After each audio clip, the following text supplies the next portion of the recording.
Bien, empezamos entonces con el boom narrativo. Lo que vieron con anterioridad es una serie documental que se llama Impriman la leyenda. Ya está en internet, lo pueden encontrar, ¿no? Se llama así, Impriman la leyenda. Es una serie de 4 capítulos, bueno, es una serie documental de 4 capítulos, 4 o 5 capítulos por ahí, sobre el boom narrativo. ¿Ya? Así que lo pueden encontrar, ¿no? Son pequeños capítulos, somos 4 capítulos, cada capítulo creo que son de 20 a 30 minutos por ahí. Así que es una serie documental, muy recomendada para que puedan conocer un poco más sobre el boom narrativo. Sí, sí o sí va a ayudar, efectivamente, ¿no? Vas a tener un panorama más extenso de lo que es el boom narrativo, ¿no? De diferentes enfoques, ¿ya? Bien, empezamos entonces con el boom narrativo. A ver, primero sus antecedentes. ¿Qué antecedentes tiene el boom narrativo? La vanguardia narrativa, quiere decir la etapa de consolidación, lo que vimos con anterioridad, ¿no? La etapa de consolidación que comprende los años 40 y 50 es una etapa donde se publican obras de gran calidad que expresan las nuevas modalidades narrativas, desplazando paulatinamente al regionalismo. En esta etapa de consolidación, que es un antecedente a la llamada manifestación del boom, ya están autores como Borges, ¿no? Que lo tienen ahí en pantalla, Jorge Luis Borges. También tienes por ejemplo, a Alejo Carpentier, ¿no? Que te habla sobre la revolución haitiana, ¿no? En la obra El reino de este mundo, ¿no? Y también recuerda lo que pasó hace poco, ¿no? En Haití, el, el asesinato al presidente haitiano, ¿no? Entonces es interesante un poco conocer, ¿no? La historia de Haití a través de esta obra de Alejo Carpentier, El reino de este mundo, con la noción de lo real maravilloso, ¿no? Bien, entonces están los antecedentes de la llamada manifestación del boom a través de la vanguardia narrativa, que lo vimos ya en la clase pasada, ¿no? Ahora sí, vamos al contexto del boom narrativo, pero primero hay que escuchar un poco a García, no, perdón, a Julio Cortázar, ¿no? De qué es el boom. Y con respecto al boom, empezando porque como en el caso de cómic, siempre me ha molestado que un fenómeno latinoamericano sea definida con un término inglés, que es políticamente muy significativa, esa debilidad, lamentable debilidad. Yo creo que el boom responde al azar, a ese azar que hace tan bien las cosas. El azar hace muy bien las cosas en la historia, lo hace mucho mejor que la lógica. Que en un momento histórico importante para América Latina, en que está dominada por un imperialismo que la quiere convertir en una factoría, en una colonia, pues el azar haga que aparezcan 5, 6, 8 excelentes escritores que lanzan un montón de libros y de golpe crean un estado de conciencia que abarca todo el continente. Porque mira, Joaquín, y esto es importante a nosotros escribimos solos, además lejos de América Latina. García Márquez escribió lejos, Vargas Llosa se escribió lejos, Asturias escribió lejos, y yo también. No teníamos amigos editores, no teníamos editores. Los editores vinieron después.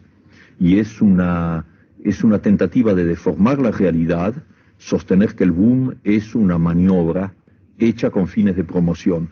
Porque la verdad es que ninguna promoción editorial ha salvado a un autor o a una literatura.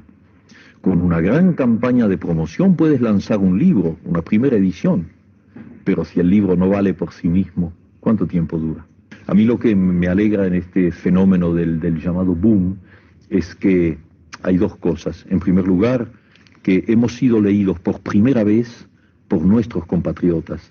Yo pertenezco a una generación que no leía a los escritores latinoamericanos, sino con cuentagotas. Teníamos a Borges, teníamos a Arlt, teníamos a 2 o 3, y ahí se acababa. Estábamos vueltos a Europa. Lo que leíamos era la última novela de Graham Greene, la última novela de François Mauriac, la última novela de Pearl Buck o de Hemingway. magníficos escritores y que hay que leer y en buena hora, pero estábamos de espaldas a nuestra realidad. Y en 10 años de eso que llaman el boom, sucede que hay millones de latinoamericanos que se han despertado a ese hecho maravilloso de tener confianza en sí mismos, porque si yo tengo confianza en un escritor argentino, estoy teniendo confianza en mí mismo, tengo confianza como perteneciente a una sociedad, a una cultura, a un ritmo histórico. Entonces, de golpe, tenemos un continente que nos lee a nosotros. Y entonces fíjate lo que eso significa como signo revolucionario, como búsqueda de una identidad. Sabemos cada vez mejor que somos latinoamericanos y que, como dijo Darío, invirtiendo la frase, tantos millones de hombres no hablaremos inglés, hablaremos español. Y esa es la segunda mitad de la cosa que toca España y que a mí me da tanta alegría. Y es el hecho de que ustedes los españoles nos leen a los latinoamericanos y nos leen amistosamente, nos leen fraternalmente. Bueno, ese contacto, después de un largo periodo de distancia, que tú conoces muy bien, ese contacto es fecundo, ese contacto nos vuelve a enlazar. Ya no necesitamos ni a Hernán Cortés ni a Pizarro, los que crearon las diferencias. No, ya no, ya somos un solo conjunto unidos por un idioma y ojalá que por un mismo destino histórico. Muy bien, ahí está entonces las palabras de Julio Cortázar, ¿no?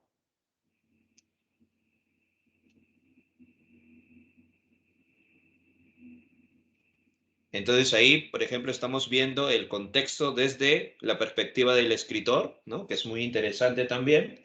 No solamente Cortázar, sino también otros autores empiezan a mencionar, ¿no? Mario Vargas Llosa, Carlos Fuentes nos menciona su punto de vista de lo que es el boom narrativo, ¿no? ¿Ya?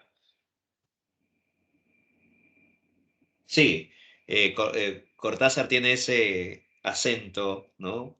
Francés argentino muy interesante. Entonces, desde la perspectiva de Cortázar, ahí nos está mostrando que el boom no necesariamente es una manifestación que nace desde las editoriales, ¿no? Más bien son las editoriales que se dan cuenta que estos autores valen mucho, ¿no? Y es por eso que las editoriales se ponen las pilas y empiezan a sacar más producciones, ¿no? Empiezan de pronto a hacer traducciones, ¿no? Entonces ahí nos está informando de pronto Cortázar que el boom narrativo en realidad, ¿no? No nace a través de las editoriales, sino más bien son ellos los que han logrado, ¿no? Esta producción artística, producción literaria, ¿no? Bien, entonces vamos a empezar con el contexto, cómo de pronto el boom narrativo va a lograr calar, ¿no? Porque recuerda que esto es todo un proceso, ¿no? El boom narrativo no quiere decir que de pronto estos autores aparecieron, ¿no? Gracias a las editoriales y se convirtió en un fenómeno artístico, ¿no? Sino que el boom va a tener procesos, ¿no? Por eso que mencionábamos que uno de los antecedentes muy representativos es la etapa de consolidación, ¿no? Porque la etapa de consolidación con Borges, con Carpentier, ¿no? Con otros autores, va a lograr que lectores empiecen a interesarse en propuestas narrativas diferentes al regionalismo, ¿no? Propuestas literarias donde empiezan a romper los elementos tradicionales con el uso de técnicas novedosas, ¿no? Además, también ese otro contexto es la Revolución Cubana, ¿no? Porque recuerda que con la Revolución Cubana se va a lograr Y con que Hispanoamérica se convierta en, ¿no? Un punto muy interesante, ¿no? Para los europeos. Además, los autores del boom van a estar a favor de la Revolución Cubana, ¿no? Otro punto también interesante es la modernización de los países latinoamericanos. Muchos de estos países van a tener una infraestructura muy importante para ese momento y además va a haber la universalización de la educación. Va a haber infraestructura, nuevas universidades, colegios, más la universalización de la educación, eso va a generar que muchas personas tengan acceso a la educación y por tanto aparezcan nuevos lectores. Y estos nuevos lectores, estando en los colegios, estando en las universidades, ¿no? Van a tener que leer, ¿no? Obras de calidad, y para ello están también las editoriales que, al darse cuenta que a mayor demanda, ¿no? Las editoriales van a tener que buscar la manera de producir, ¿no? Publicar autores tanto actuales como clásicos.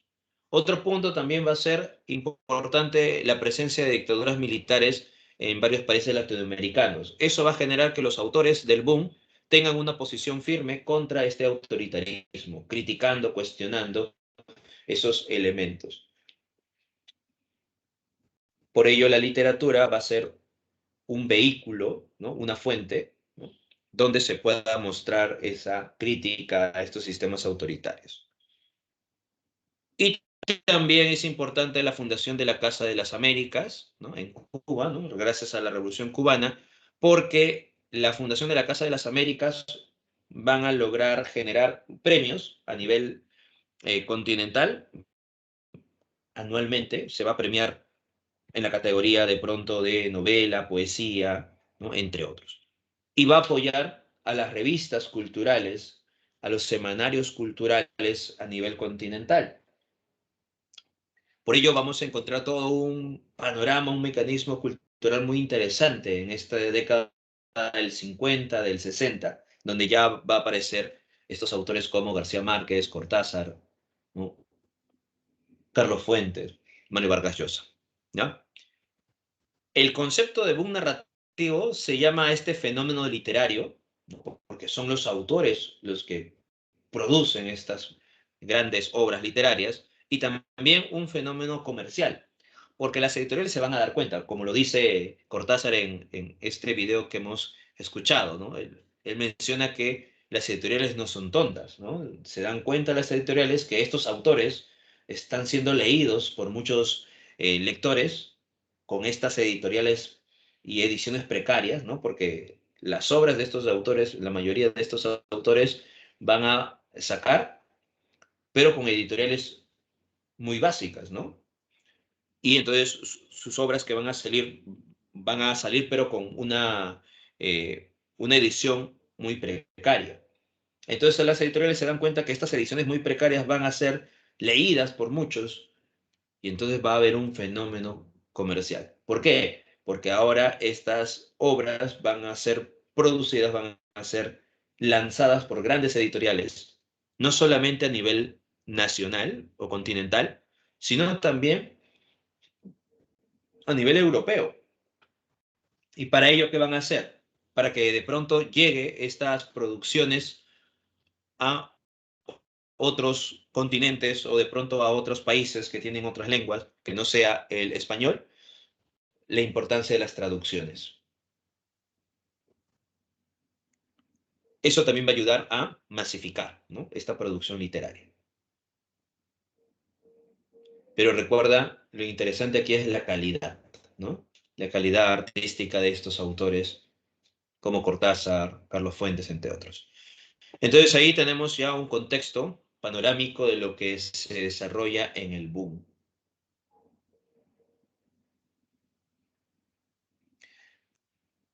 Bien, las nuevas generaciones de lectores, lo que habíamos señalado con anterioridad, ¿no? Se desarrolla esta nueva generación de lectores, ya sea por el crecimiento y modernización de las grandes urbes latinoamericanas, permitiendo el acceso a más universidades, escuelas, bibliotecas y revistas, ¿no? Pero también, producto de la guerra en Europa, trajo a nuestra región escritores y editores españoles que impulsaron la industria editorial, ¿no? Vamos a encontrar entonces que van a aparecer nuevas editoriales, ¿no? Va a generarse estas revistas, ¿no? Donde se va a discutir algunos problemas literarios, ¿no? Y se va a acercar aún más a la cultura universal, ¿no? Hablando de las revistas literarias, por ejemplo, va a haber una polémica entre Cortázar y Arguedas, ¿no? Que se van a estar publicando en diferentes revistas o semanarios, ¿no? Entonces vamos a encontrar que los lectores, ¿no? Vamos a poder conocer cuáles son estas actualizaciones de las obras, ¿no? O sea, cuando ya un autor va a estar a punto de publicar, en estas revistas, en estos semanarios, van a haber entrevistas, de pronto van a salir estas primeras páginas de la nueva obra que se va a publicar, ¿no? Algunos autores incluso escriben, ¿no? En estos semanarios o en estas revistas, ¿no? Escriben su proceso creativo, ¿no? Indicando que están a punto de crear una obra, que tiene este argumento, que van a utilizar tal cosa, ¿no? Entonces los lectores empiezan a leer estos pasajes, estos momentos y empiezan a sentir un cierto acercamiento al autor, ¿no? Eso también va a ayudar, ¿no? Porque estos autores van a estar muy cerca a sus lectores, gracias a estas revistas literarias, a estos semanarios, ¿no? Que no van a ser muchos, ¿ah? Mira, por ejemplo, acá dicen, ¿no? En América Latina existían revistas con páginas literarias, aunque eran de tipo minoritario, ¿no? Sin embargo, esa producción va a ser muy interesante. Por ejemplo, El Sur en Argentina, Contemporáneos en México, entre otras revistas.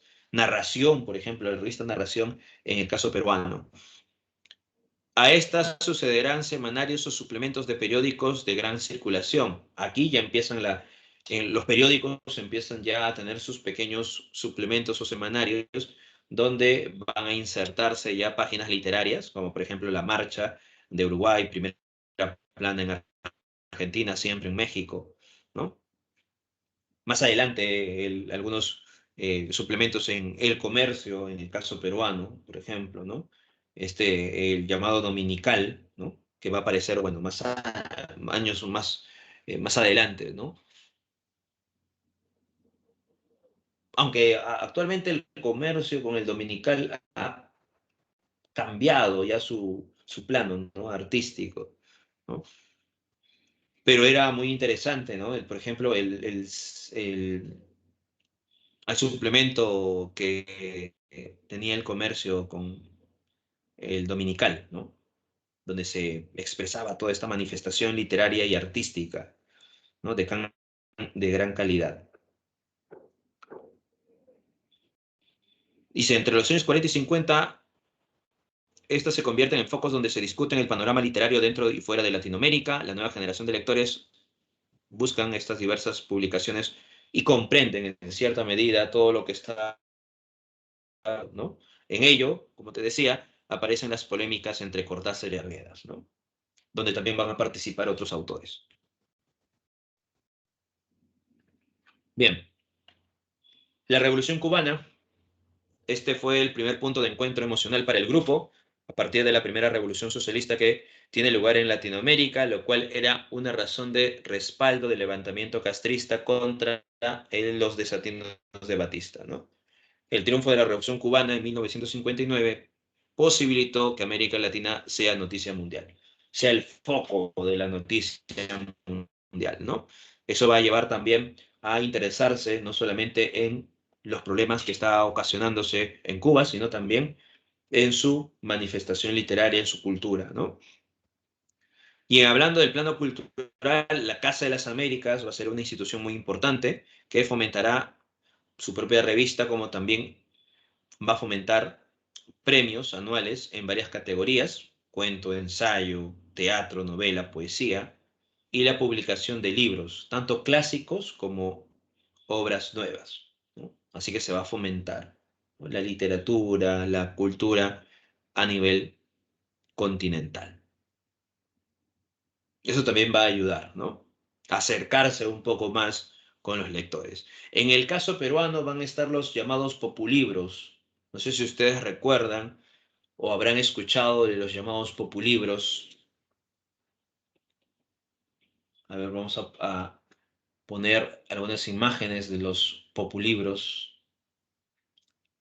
Esto también va a ser muy importante. En la década del 50, 60, ¿no? Van a estar los populibros, ¿ya? En diferentes ediciones, ¿no?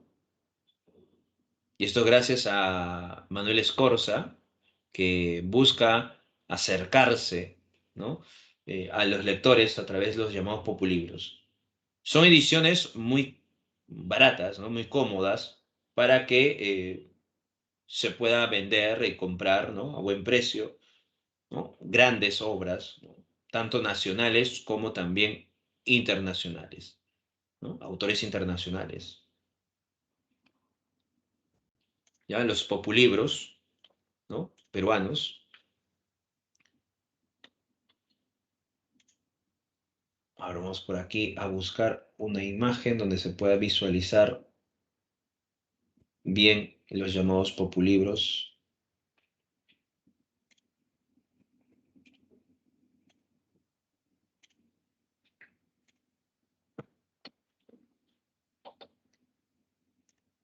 Ahí está. Mi padre dice que sí, claro, ahí está, ¿ves? Efectivamente. Ajá. Muy bien, Elvin. Ahí están algunos populibros también, ¿no? Eso también va a ser interesante. ¿Por qué? Porque imagínate una época donde también empieza a haber una crisis económica, poder lograr comprar un libro a costo muy reducido, ¿no? Y eso va a ayudar a que muchas personas que de pronto tengan poco dinero, ¿no? Puedan adquirir estas obras. Como te decía, los populibros no solamente se van a publicar obras clásicas, sino también obras de autores contemporáneos, ¿no? Ahí van a aparecer, por ejemplo, en los populibros, ¿ya? La obra de Enrique Congrais, Lima Hora Cero, ¿no? Aquí tienes la pasta de los populibros, en este caso de Enrique Congrais. Aquí, por ejemplo, ¿ves? Esos son los llamados populibros, ¿no? En la década del 50, en la década del 60, ¿no? Tienes aquí otro populibro, ¿no? Arguedas, con la agonía de Razzuniti.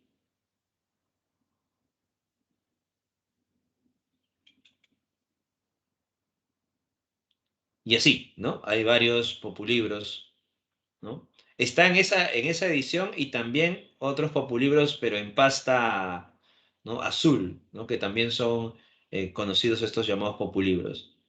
Ujú. Eso también, en el caso peruano, eso va a ayudar, ¿no? Eso va a ayudar a acercarse a lectores de clase media como también lectores de clase baja.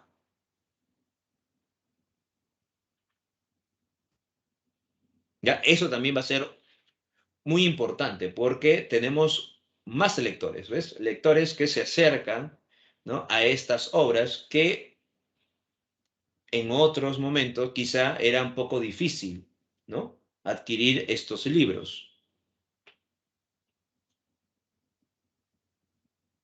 Es como en la actualidad, ¿no? Imagínate una obra actual, cuesta como 80 soles, 90 soles, algunas obras cuestan 100, 120, ¿no? Otras obras cuestan 69 soles, ¿no?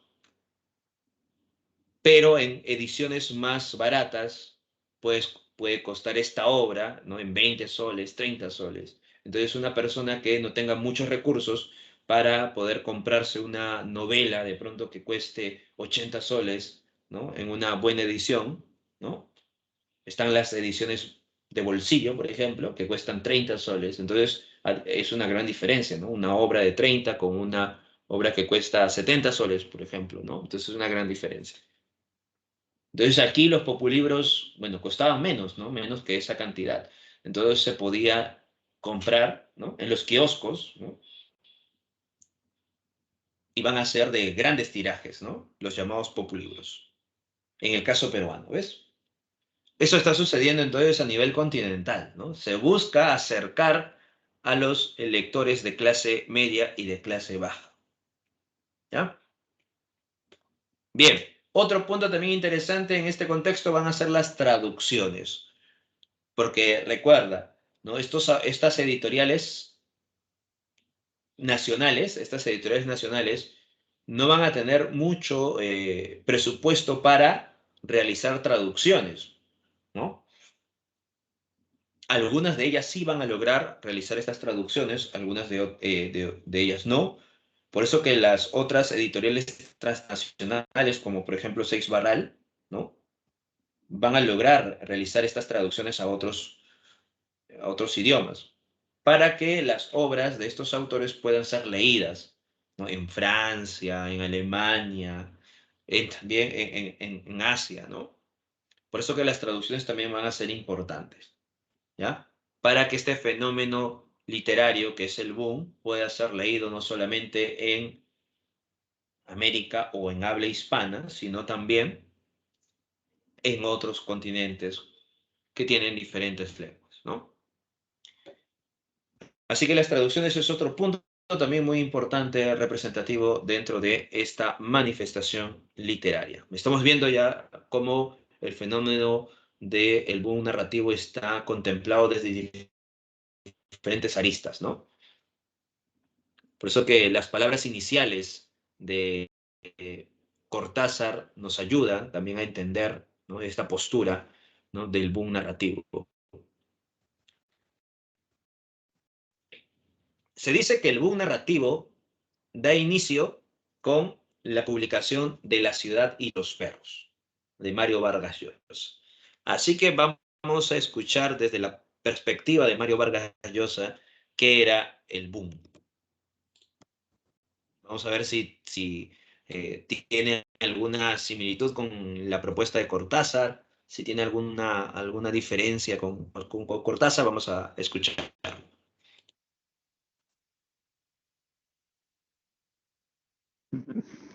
Bueno, yo creo que el boom no existe, sí creo que el boom es una nebulosa que nunca nadie supo muy bien qué cosa era, ¿no?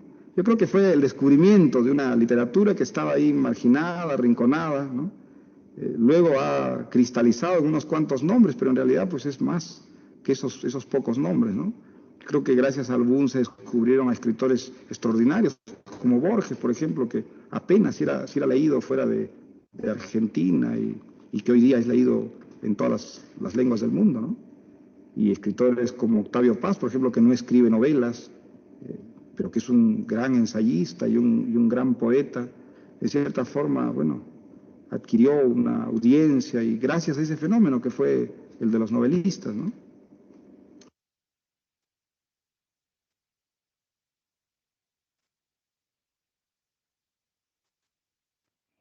Bien, ahí está la postura de Mario Vargas Llosa. Vamos ahora con las características de esta producción literaria, ¿no? ¿Qué características tiene el boom narrativo, ¿no? ¿Qué elementos, qué técnicas ha utilizado el boom narrativo y cómo se plasma dentro de su producción literaria? A ver, tenemos, primer punto, la multiplicidad de voces o puntos de vista. Quiere decir que dentro de una novela puedes encontrar varias voces narrativas, ¿no? Varios puntos de vista, varios narradores que te van a contar desde su perspectiva, ¿no?, la historia. Eso se puede encontrar donde en la obra de Mario Vargas Llosa, La ciudad de los perros, al igual que el narrador objetivo, que también se puede plasmar dentro de la obra de Mario Vargas Llosa, ¿no? Recuerda que García Márquez también puede utilizar estas representación de la multiplicidad de voces. El empleo del monólogo interior, o también llamado el fluir de la conciencia, ¿no? El monólogo interior o fluir de la conciencia. Esta es una técnica de la vanguardia que van a utilizar los autores del boom. Esa técnica se puede encontrar incluso en La ciudad de los perros, en Crónica de una muerte anunciada, de García Márquez. La ruptura del orden lógico y cronológico del relato. Bueno, en estas dos obras que están viendo en pantalla se presenta. Recuerda que esa ruptura del orden lógico y cronológico es muy interesante, ¿no? Porque se aleja de la narrativa regionalista. Al momento de hablar de la ruptura del orden lógico y cronológico, podemos señalar el uso del flashback, ¿no?, la alternancia de historias, la fragmentación del discurso, el uso del tiempo cíclico, ¿no? Que se puede ver en Crónica de una muerte anunciada, la fragmentación o las alteraciones, ¿no? de estas historias, o alternancia también de las historias, todo eso se puede presentar en las obras. ¿Qué elementos también tenemos? Por ejemplo, la incorporación de elementos irracionales. Te recomiendo de Carlos Fuentes la obra Aura, ¿ya? Es una obra muy interesante, ¿no? De Carlos Fuentes. Incorporación de elementos irracionales, como lo absurdo, influencia de Frank Kafka, ¿recuerdan? Lo fantástico, lo absurdo, lo ilógico,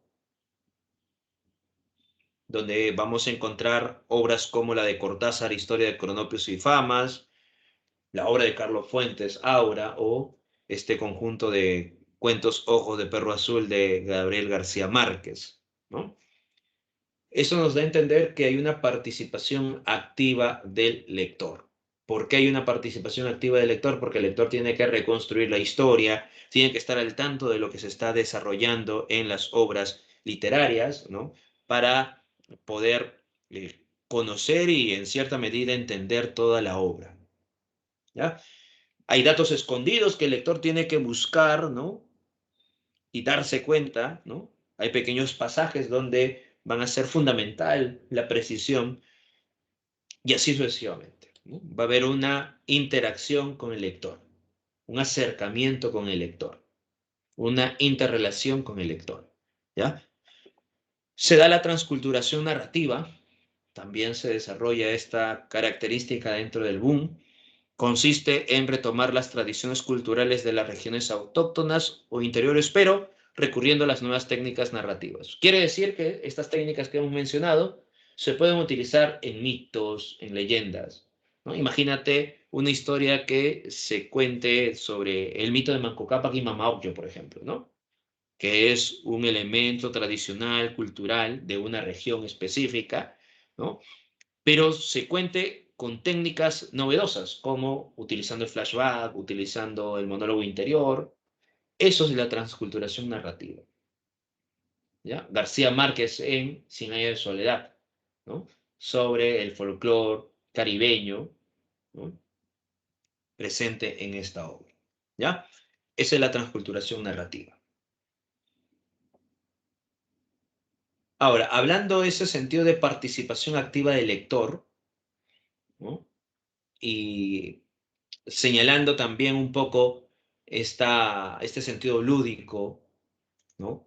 Tenemos el ejemplo de la obra de Cortázar, Rayuela. Aquí vemos que Rayuela es considerada la antinovela, ¿ya? Es interesante Rayuela, ¿por qué? Porque Julio Cortázar busca que el lector participe activamente, ¿no? ¿Y cómo lo logra? Aquí tiene un tablero de dirección, mira, dice. A su manera, este libro es muchos libros, pero sobre todo estos libros. El lector queda invitado a elegir una de las dos posibles, ¿ya? Posibilidades siguientes. El primer libro se deja leer en la forma corriente y termina en el capítulo 56, al pie del cual hay tres vistosas estrellitas que equivalen a la palabra fin. Por consiguiente, el lector prescindirá sin remordimientos de lo que sigue. El segundo libro se deja leer empezando por el capítulo 73 y siguiendo luego en el orden que se indica al pie de cada capítulo. En caso de confusión o olvido, bastará consultar la lista siguiente. Entonces tú como lector, si de pronto querías leer de una forma tradicional capítulo 1, 2, 3, 4, 5, 6, 7, 8, 9, 10, el autor te dice si quieres lo lees de esa forma, si no, como yo te lo estoy planteando, ¿no? Entonces tú, si quieres seguir, ¿no? los pasos del autor que te está indicando cómo leer su obra, entonces vas a este tablero de dirección, ¿no? Y te das cuenta que el capítulo 73. Después vas al capítulo 1, del 1 al 2, del 2 al 116, del 116 al 3, del 3 al 84, del 84 al capítulo 4, del 4 al 71 y así sucesivamente, ¿no? Y vas a entender una historia, ¿no? ¿Ves? Rayuela entonces es una obra donde vas a encontrar varias historias, dice, ¿no? A su manera este libro es muchos libros, pero sobre todo estos libros, dice, ¿no? Aquí está la participación activa del lector, ¿ves? Cómo interactúa autor y lector a través de esta obra. O también Cortázar, ejemplo en Rayuela, ¿no? Se busca la experimentación lingüística. Por ahí me decían, profesor, ¿qué es la experimentación lingüística? ¿No? La experimentación lingüística es un elemento que proviene también de la vanguardia. Recuerda que buscaba romper con la forma tradicional de ver al lenguaje, ¿no? ¿Ya? Así que crean nuevas palabras, ¿ya? Eh, no solamente crean nuevas palabras, sino también crean un nuevo lenguaje, ¿no?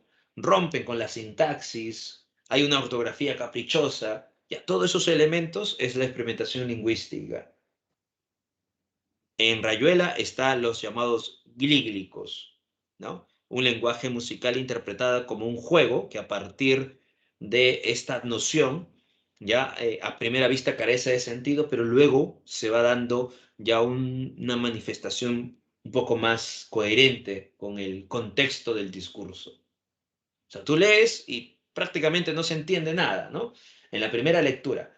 En la segunda lectura ya vas comprendiendo, a pesar de que estas palabras nuevas no tengan sentido alguno, ¿no? No tengan un concepto establecido, pero se va entendiendo poco a poco cómo se va mostrando el contexto, ¿ya? Esos son los llamados glíglicos, ¿no? Que utiliza Cortázar en su obra Rayuela, ¿ya? ¿Ves? Ahí te das cuenta cómo se está utilizando estas características, ¿no? De la vanguardia dentro del boom. Otro elemento también del boom. Tenemos, por ejemplo, el tratamiento de los problemas sociales y el uso del realismo mágico.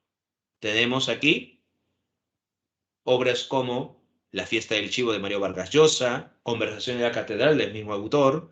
Recuerda que en La fiesta del chivo de Mario Vargas Llosa se habla sobre la dictadura de Trujillo, ¿no?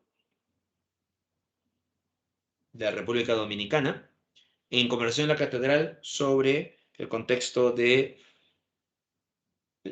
Odría, ¿no? Los años 50 del gobierno de Odría. En México, la muerte de Artemio Cruz, de Carlos Fuentes. Y Cien años de soledad, García Márquez, también hay un tratamiento de problemas sociales, ¿no?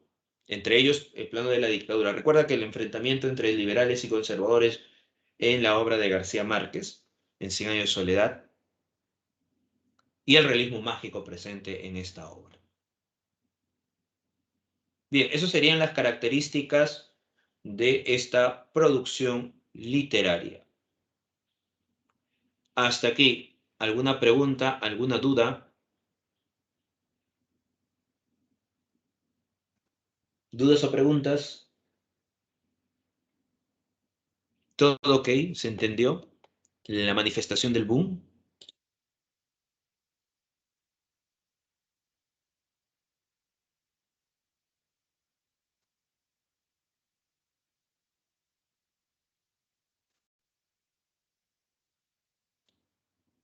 Muy bien, todo ok, ¿no?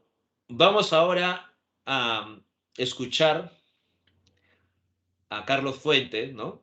Que nos habla sobre lo que es el boom y también sobre la experimentación lingüística, ¿no? Él cómo ha logrado generar una experimentación lingüística, por ejemplo, en su producción literaria, ¿no? Ya que vamos a hablar ahora de los representantes, ¿no? Del boom. Bueno, ya hemos hablado de algunos de ellos. Después de escuchar a Carlos Fuentes, nos vamos a García Márquez, ¿no? Ya, hablar de García Márquez y la obra Cien años de soledad, ¿no? Vamos a escuchar entonces a Carlos Fuentes. mí lo que me tocó ya en el momento en que escribía La región más transparente fue el ascenso de una burguesía rapaz, poco ilustrada, egoísta, que estaba logrando una acumulación de capital extraordinaria con la teoría de que el capital, al acumularse en la cima, tarde o temprano se desparrama hacia la base. Tal cosa no sucedió en México ni ha sucedido en ninguna parte del mundo.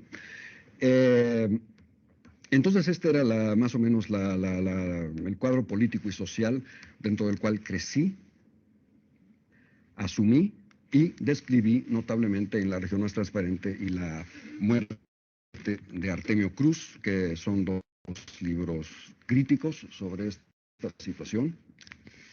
Eso explica entonces el uso del idioma de esa manera, que algunos críticos consideran que es una distorsión peligrosa. Sí, es una manera de obligar al lector, incluyendo al crítico, si es lector, a darse cuenta de que la palabra no puede seguir siendo esta palabra que estoy distorsionando, se ha convertido en una moneda gastada y hay que troquelarla de nuevo para que pueda volver a circular y a decir algo.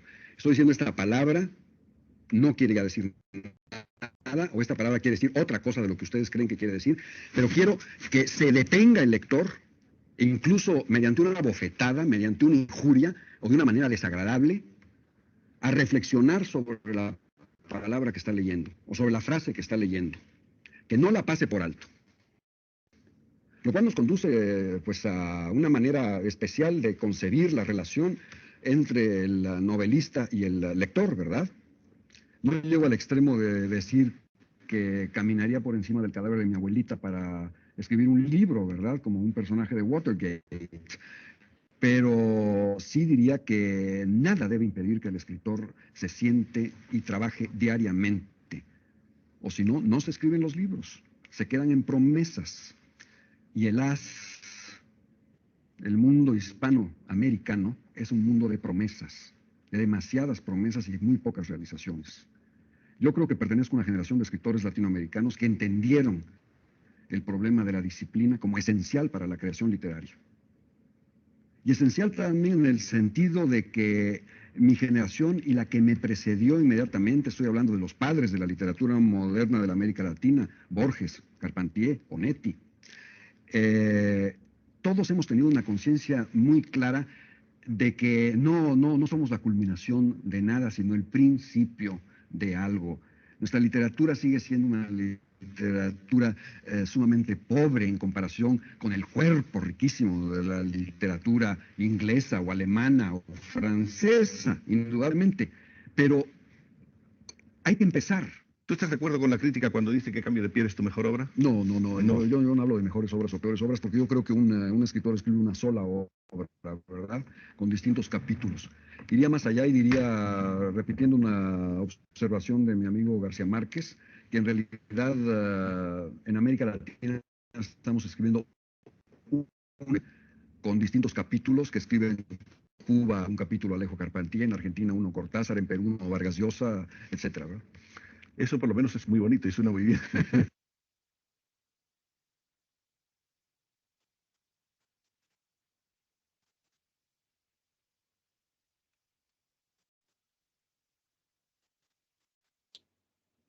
Muy bien, ahí está entonces la perspectiva de Carlos Fuentes, ¿no? Y también cómo él plasma el plano político, ideológico y la experimentación lingüística, ¿no? Dentro de su producción literaria, ¿no? Y justamente cuando le preguntan, ¿no? Sobre si hay una novela, ¿no? Exquisita para él, le dice que no, ¿no? Todos estamos haciendo una novela, la misma novela con diferentes capítulos, ¿no? Muy bien, buena respuesta, ¿no? Al final dio Carlos Fuentes. Representantes entonces del llamado boom. Rayuela de Julio Cortázar. Bueno, recuerda que el Rayuela es una de sus obras más representativas. Carlos Fuentes, una de sus obras más representativas, Cambio de Piel. Tiene la muerte de Artemio Cruz, entre otras. García Márquez, una de sus obras más representativas, Cien años de soledad. Mario Vargas Llosa, La ciudad de los perros, ¿no? Recuerda, no quiere decir que con estas obras se incluyen dentro del boom narrativo, sino son sus obras más representativas, ¿no? ¿Ya? Recuerda esos detalles. Muy bien. Ahora vamos a García Márquez. Vamos a escuchar a García Márquez cuando gana el Premio Nobel de Literatura. García Márquez en su discurso va a hablarnos sobre algunos pasajes de la historia hispanoamericana, y a través de estos pasajes de la historia hispanoamericana se está desarrollando el realismo mágico, ¿no? O sea, García Márquez no nos dice específicamente, ¿no? Este es el realismo mágico, pero en su discurso nos habla, ¿no? Cómo de pronto la historia de Hispanoamérica está sumergida, ¿no? En este elemento mágico, ¿no? Entonces no se puede desprender de la historia hispanoamericana estos elementos mágicos religiosos, ¿no? Elementos no sorprendentes, maravillosos, ¿no? Así que hay muchos ejemplos de esta noción del realismo mágico. Y eso es lo que quiso plasmar en su literatura, ¿no? La historia de Hispanoamérica desde esta perspectiva, ¿ya? Así que vamos a escuchar a García Márquez eh, al recibir el Premio Nobel de Literatura.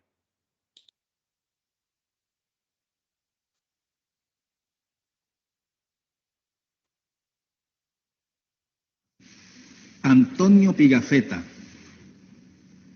un navegante florentino que acompañó a Magallanes en el primer viaje alrededor del mundo, escribió a su paso por nuestra América meridional una crónica rigurosa que sin embargo parece una aventura de la imaginación. Contó que había visto cerdos con el ombligo en el lomo y unos pájaros sin patas cuyas hembras empollaban las espaldas del macho, y otros como alcatraces sin lengua cuyos picos parecían una cuchara. Contó que había visto un engendro animal con cabeza y orejas de mula, cuerpo de camello, patas de ciervo y relincho de caballo. Contó que al primer nativo que encontraron en la Patagonia le pusieron enfrente un espejo y que aquel gigante enardecido perdió el uso de la razón por el pavor de su propia imagen. Este libro breve y fascinante, en el cual ya se vislumbran los gérmenes de nuestras novelas de hoy, no es ni mucho menos el testimonio más asombroso de nuestra realidad de aquellos tiempos. Los cronistas de Indias nos legaron otros incontables. El Dorado, nuestro país ilusorio tan codiciado, figuró en mapas numerosos durante largos años, cambiando de lugar y de forma según la fantasía de los cartógrafos. En busca de las fuentes de la eterna juventud, el mítico Álvar Núñez Cabeza de Vaca exploró durante 8 años el norte de México en una expedición venática cuyos miembros se comieron a unos a otros y solo llegaron 5 de los 600 que la emprendieron. Uno de los tantos misterios que nunca fueron descifrados es el de las 11,000 mulas cargadas con 100 libras de oro cada una, que un día salieron del Cusco para pagar el rescate de Atahualpa y nunca llegaron a su destino. Más tarde, durante la colonia, se vendían en Cartagena de Indias unas gallinas criadas en tierras de aluvión, en cuyas mollejas se encontraban piedrecitas de oro. Este delirio áureo de nuestros fundadores nos persiguió hasta hace poco tiempo. Apenas en el siglo pasado, la misión alemana encargada de estudiar la construcción de un ferrocarril interoceánico en el Istmo de Panamá concluyó que el proyecto era viable, con la condición de que los rieles no se hicieran de hierro, que era un metal escaso en la región, sino que se hicieran de oro. La independencia del dominio español no nos puso a salvo de la demencia. El general Antonio López de Santana, que fue 3 veces dictador de México, hizo enterrar con funerales magníficos la pierna derecha que había perdido en la llamada Guerra de los Pasteles. El general García Moreno gobernó el Ecuador durante 16 años como un monarca absoluto y su cadáver fue velado con su uniforme de gala y su coraza de condecoraciones sentado en la silla presidencial. El general Maximiliano Hernández Martínez, el déspota teósofo del Salvador, que hizo exterminar en una matanza bárbara a 30.000 campesinos, había inventado un péndulo para averiguar si los alimentos estaban envenenados e hizo cubrir con papel rojo el alumbrado público para combatir una epidemia de escarlatina. El monumento al general Francisco Morazán, erigido en la Plaza Mayor de Tegucigalpa, es en realidad una estatua del mariscal Ney comprada en París en un depósito de esculturas usadas.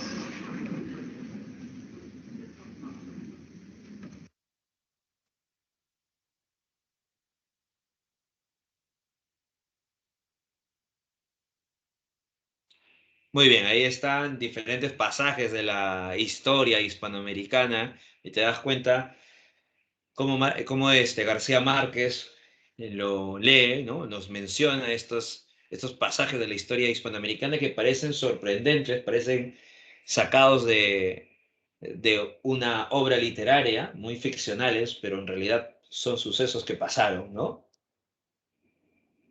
Claro, entonces son sucesos que pasaron en la vida real, pero de tal manera, ¿no? Que fuesen como si García Márquez estuviese leyendo un pasaje de Cien años de soledad, ¿no? Entonces son hechos muy sorprendentes, son hechos muy hilarantes, ¿no? Unos hechos de pronto eh, muy realismo mágico, ¿no? Entonces nuestra historia está así, plagada de realismo mágico, ¿ya? Porque todos los acontecimientos que menciona García Márquez son hechos de la realidad, ¿no? Y estas crónicas que hace García Márquez pareciese como si fuese parte de su libro, ¿no? Ahí te das cuenta, ese es el realismo mágico, pues, ¿no? ¿Ya? Entonces, ¿qué es el realismo mágico? Se intenta presentar una visión más compleja de la realidad, integrando los elementos míticos y mágicos característicos de la cultura latinoamericana o los aspectos insólitos y grandiosos de su geografía y su historia. Ahí está la historia que nos ha reflejado García Márquez en su discurso, ¿no? Lo pueden leer y pueden encontrar el video también en internet, pueden leer también el discurso, está en internet, para que tengan en cuenta todos estos pasajes. Bien, el realismo mágico dice, todo con el objetivo de ofrecer una visión de las distintas dimensiones de la realidad, incluidas las sobrenaturales y las oníricas, que aparecen armoniosamente integradas. Por ejemplo, se evidencia la aparición sobrenaturales o el tiempo congelado en 100 años de soledad, ¿no? ¿Qué características tiene García Márquez? Tres elementos fundamentales en su producción narrativa. La hiperbolización,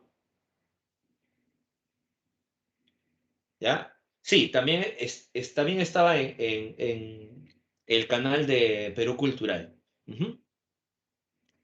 Pero lo pueden encontrar en otro canal en YouTube, ¿no? Lo pueden encontrar, ponen ahí discurso García Márquez, premio Nobel, y van a encontrar en otros videos, ¿no? Completo de pronto, ¿no? Todo este discurso. Entonces, García Márquez, primer punto, hiperbolización. La hipérbole, la exageración. Entonces, ¿qué sucede? Sucede que la forma de narrar de García Márquez, en Cien años de soledad, por ejemplo, ¿no? Se da a través de la hipérbole, la exageración, porque eso va a generar darle una connotación mítica a los personajes, a las acciones. También el tiempo cíclico, ¿no? El tiempo que va a repetirse constantemente. Todo eso se emplea para el realismo mágico, ¿ya? Todo eso se emplea para el realismo mágico. Vamos ahora entonces a hablar sobre la obra de García Márquez, Cien años de soledad. Recuerda, ¿no? El tema central es la soledad de la familia Buendía y también del pueblo Macondo, ¿no? En este fragmento lo que estamos observando es la presencia del narrador omnisciente, la ruptura del tiempo, hay una analepsis, hay prolepsis. Analepsis es un salto al pasado, prolepsis, un salto al futuro. La obra empieza en in medias res. ¿Qué es in medias res? En medio de los acontecimientos. ¿no?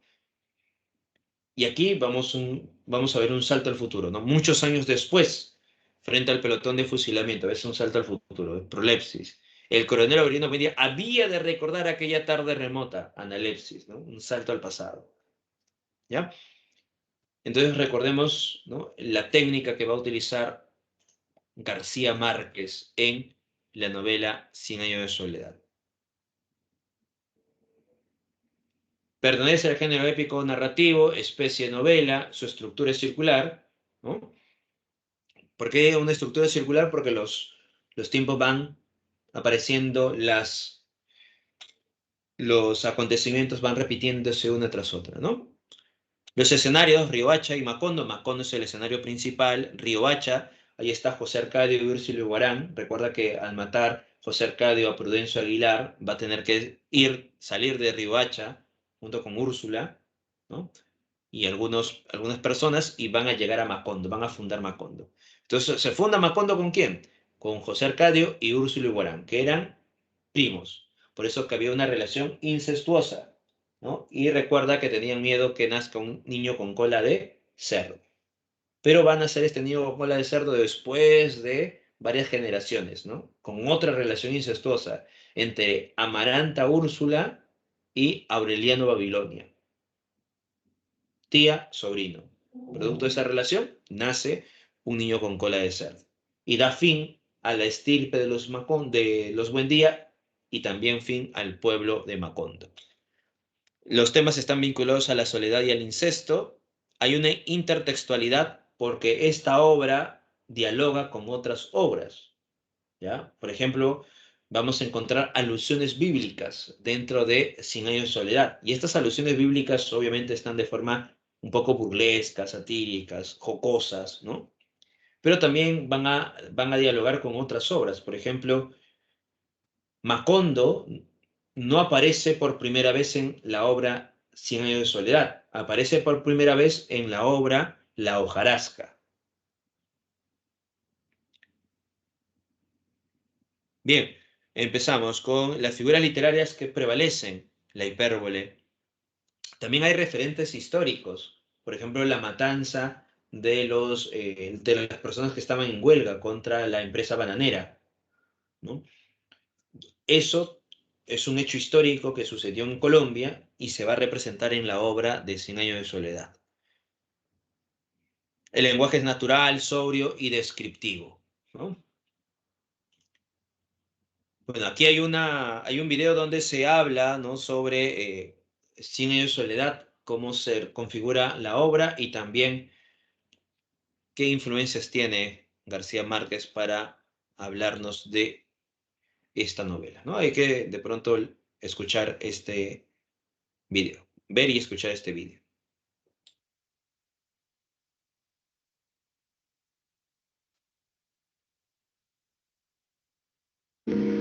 Un día, en 1965, cuando manejaba hacia Acapulco de vacaciones con su familia, el periodista colombiano Gabriel García Márquez abruptamente dio media vuelta con su coche, pidió a su mujer que cuidara las finanzas de la familia los próximos meses y volvió a casa. El comienzo de un nuevo libro vino a él súbitamente. Muchos años después, frente al pelotón de fusilamiento, el coronel Aureliano Buendía había de recordar aquella tarde remota en que su padre lo llevó a conocer el hielo. En los 18 meses siguientes, aquellas palabras hicieron florecer 100 años de soledad. Una novela que llevaría la literatura latinoamericana a la vanguardia del imaginario popular y que le valdría a Gabriel García Márquez el Premio Nobel de Literatura de 1982. ¿Qué hace esta novela tan extraordinaria? La novela cuenta las fortunas e infortunios de 7 generaciones de la familia Buendía. Con su prosa elaborada y detallista, su gran variedad de personajes y su narrativa enmarañada, 100 años de soledad no es un libro fácil de leer.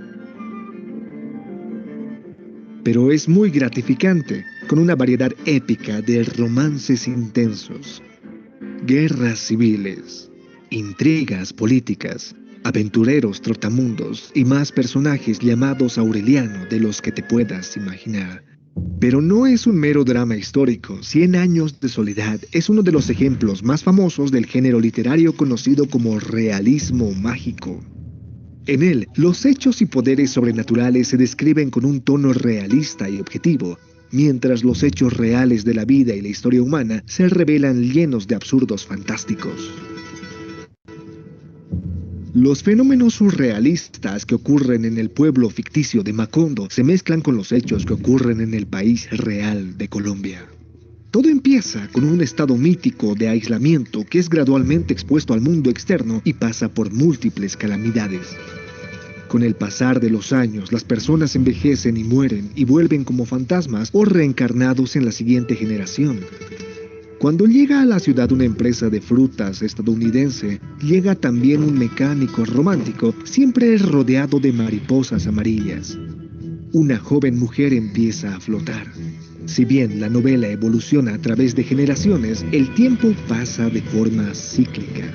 Muchos personajes tienen nombres y características de sus antepasados, cuyos errores ellos siempre repiten. Extrañas profecías y visitas de gitanos misteriosos dan lugar a batallas y fusilamientos de repetidas guerras civiles. La empresa de frutas abre una plantación cerca del pueblo y termina masacrando miles de trabajadores en huelga, en alusión a la verdadera masacre de las bananeras de 1928.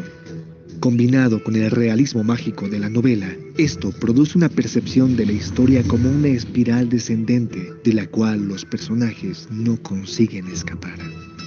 Abajo de esta magia se presenta el modelo histórico colombiano y latinoamericano desde la era colonial en adelante. Esta es una historia que el autor conoce bien. Gabriel García Márquez creció en una Colombia dividida por los conflictos civiles entre los partidos liberal y conservador. Él también vivió en el México autocrático e hizo la cobertura periodística del golpe del Estado venezolano de 1958, pero tal vez sus abuelos maternos hayan sido sus mayores influencias. Nicolás Ricardo Márquez fue un veterano condecorado de la Guerra de los Mil Días, cuyos relatos de la revuelta contra el gobierno conservador colombiano inclinaron a Gabriel García Márquez para el lado socialista. En tanto, la superstición omnipresente de Doña Tranquilina y Guarancotes se tornó la base del estilo de Cien años de soledad. La pequeña casa de los abuelos, en Aracataca, donde el autor pasó su infancia, fue su mayor inspiración para Macondo. Con 100 años de soledad, Gabriel García Márquez encontró una forma única de capturar la singular historia de América Latina. Fue capaz de retratar la extraña realidad de una sociedad poscolonial forzada a revivir las tragedias del pasado. A pesar de todas las fatalidades, la novela todavía trae esperanza. En el discurso del Nobel, García Márquez retrató la larga historia latinoamericana, marcada por conflictos civiles y grandes desigualdades, pero terminó el discurso afirmando que era posible construir un mundo mejor, una nueva y arrasadora utopía de la vida, donde nadie pueda decidir por otros hasta la forma de morir, donde de veras sea cierto el amor y sea posible la felicidad, y donde las estirpes condenadas a 100 años de soledad tengan por fin y para siempre una segunda oportunidad.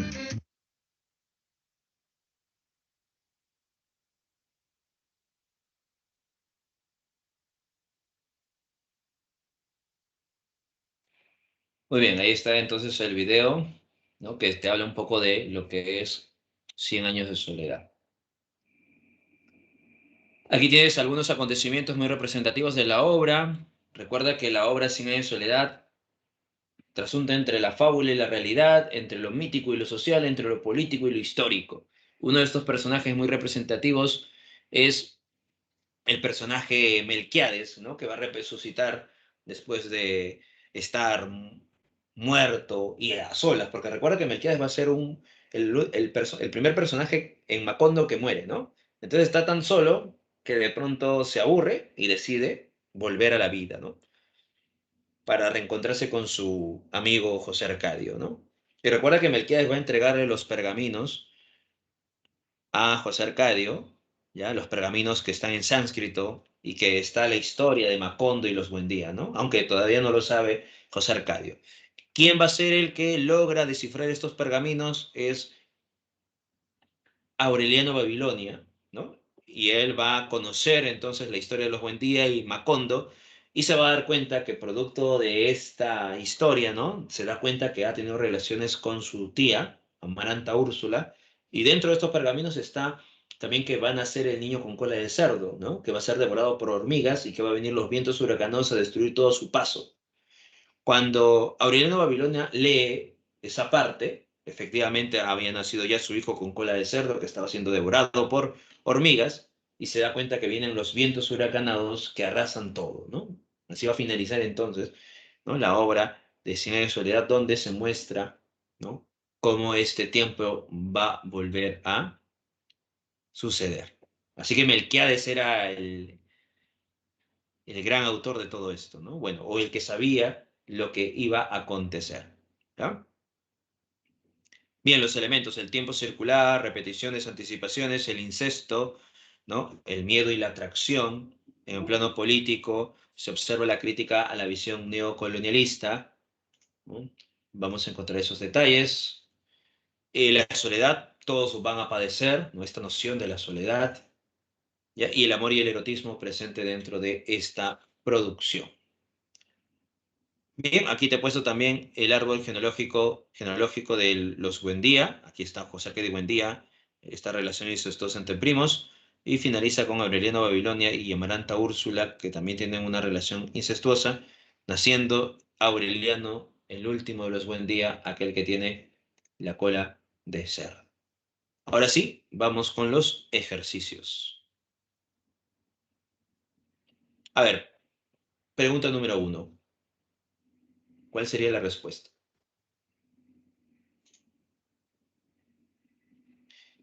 A ver, dice aquí, en la pregunta número 1, con respecto al contexto en el que aparece el boom hispanoamericano, ¿cuál es el factor que estimula la formación de lectores contribuyendo con la ampliación del mercado literario? A ver, estimula la formación de lectores.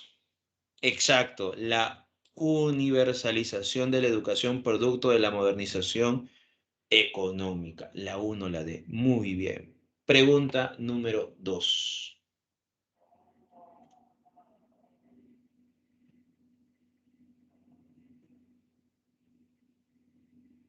Pregunta 2.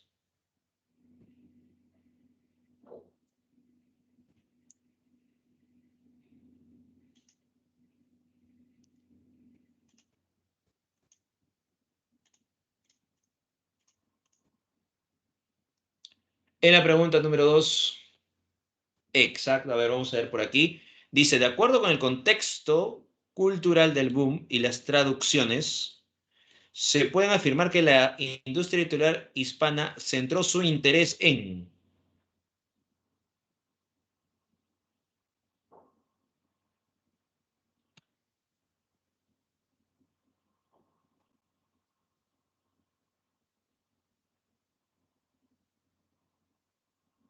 ¿Cuál sería?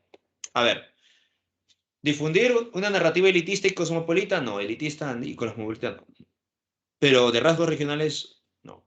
Ahora, recuperar el interés del público lector proveniente de las emergentes urbes, recuperar el interés ya estaba.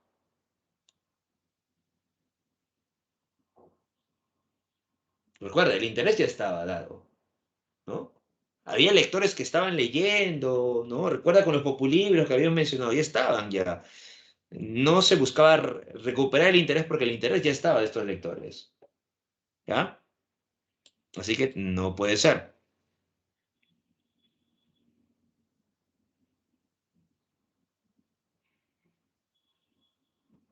Otorgar el premio Fomentor de la narrativa, no, tampoco.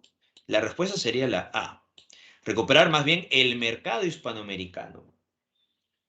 El mercado hispanoamericano. ¿Por qué?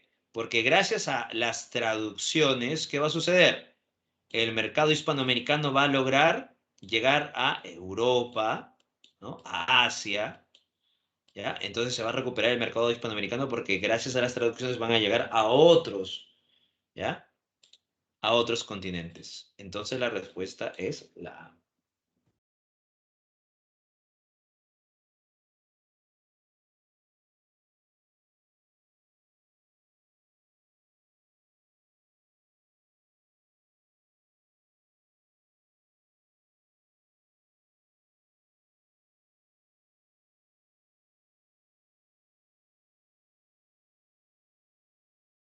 la actividad literaria en imaginario social. Estas dejaron de lado la exclusividad del público oculto y se dirigieron a un masivo público urbano en las capitales latinoamericanas. Una consecuencia de esto fue que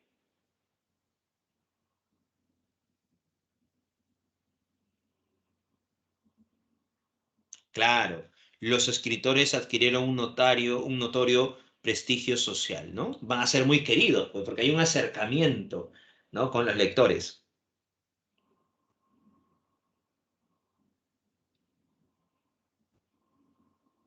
4.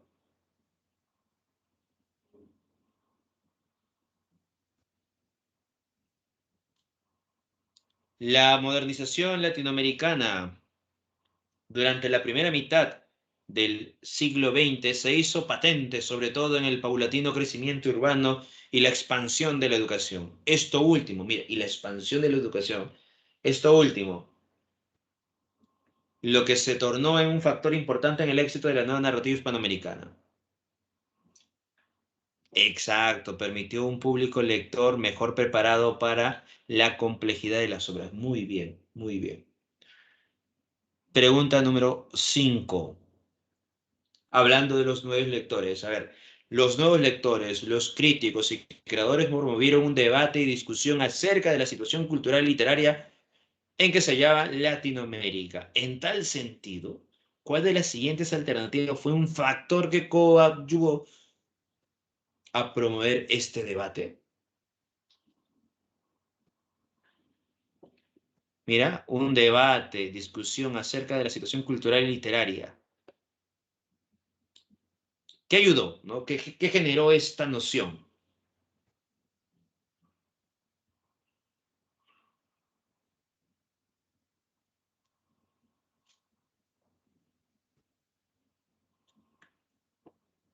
¿Recuerdan lo que vimos en su momento? La importancia, por ejemplo, de estos debates, estas polémicas, este acercamiento a los lectores, ¿a través de qué? Muy bien, exacto, a través de las revistas y suplementos periódicos masivos. La C. Exacto, la respuesta es la C. Siguiente. A ver, pregunta número 6. ¿Qué encontramos aquí? Esto fue pregunta de tu examen, ¿ah? Fue la pregunta número 5 de tu examen. Y en esa pregunta, a ver cuánto sacaste. Un 50% dio la respuesta correcta. En la pregunta 6, efectivamente, la experimentación lingüística. Pregunta 7. En el fragmento citado de Cien años de soledad, el escritor Gabriel García Márquez recurre a para mostrar una visión más compleja de la realidad.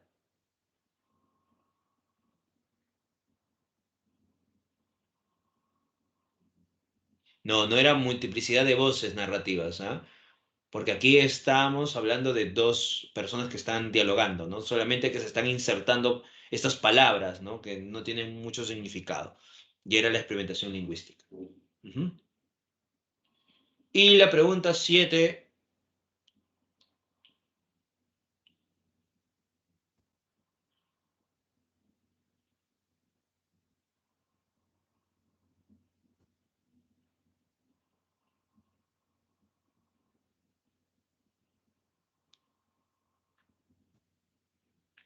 ¿Cuál sería? Mira, ¿recurre a qué?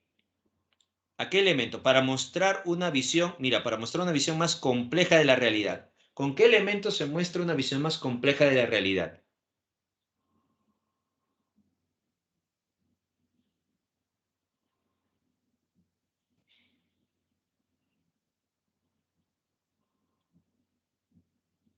¿Cuál sería la respuesta entonces?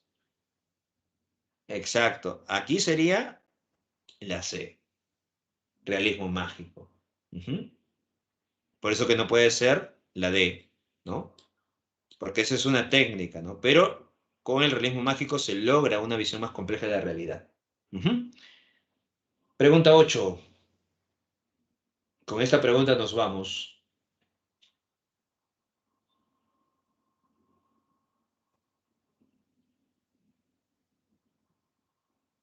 Exacto. Incorporación de problemas políticos, sociales en las obras.